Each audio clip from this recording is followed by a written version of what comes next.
was that all? Yeah. Probably enough for you after all day. Nah. Well, why I don't wish we it could. start with, Stand by. Okay, now yes. I love the spontaneity where you stop and then start. Let's start with the national anthem. I mean, not since Jimi Hendrix. Have we seen the anthem done?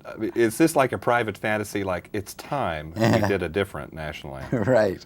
No, I really am happy with the way that sequence came out, and B.B. King was wonderful to work with. Has he ever stepped through a bus before? I think this was a first. I think it's a movie first. I'd like to have seen his face when you're explaining to him. Now, BB, at this point, you're stepping through a bus. Did you have to set all of that up for him? Yeah, So he I tried to sort of keep it understandable for him what was going on, because, I mean, a lot of it is done in post-production, so it's not real evident what's going on exactly.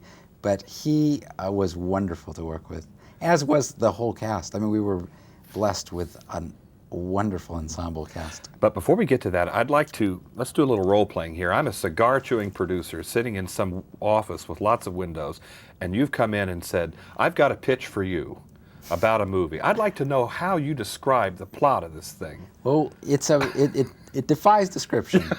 This is a unique movie that makes you laugh and cry, and it is filled with truth, although in a fantasy way. But at this time, they've kicked you out of the office. Now, come on, what did you tell them? Well, we actually we had to fight for this movie to I'll be bet, made, I'll bet. because it's not simple, and it is sweet. different. Yes. And it cares But- more about people than it does car crashes. Right. But Universal Studios was very supportive from the beginning, really. From the time they were on board, they saw the potential that this could be an unusual movie. And it's hard to make unusual movies these days. I mean, people have seen a lot of movies. Well, plus you have the specter of other movies that have tried this sort of thing. I'm thinking of Always, just among the more recent examples. And it doesn't always come off. Was that ever a daunting precedent for you, movies like that, thinking, I've got to do this one differently? It certainly is always, you're always flirting with disaster making a movie, and I certainly was aware of that through the making of this. But I felt that the script was solid, the actors were wonderful, and that if I just stayed very focused on where I was going, to stay delicately balanced on that tightrope, that it would come out. And I really believed in the script, and I believed, and that you're jumping out of a plane with only the script as a parachute when you make a film.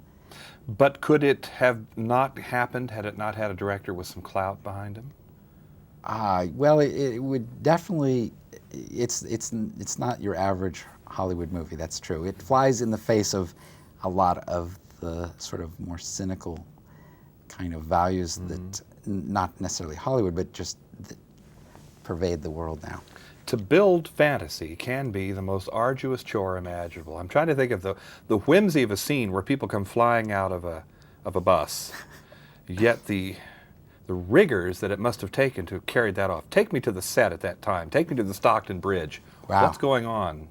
I had 4 very nervous actors who didn't want to be flying above the streets of San Francisco, and they were actually all real troopers, but it was a very, very cold winter night, and Charles Grodin, Alfred Woodard, Tom Sizemore, and Kira Sedgwick, and David Paymer were hanging from wires from a gigantic crane.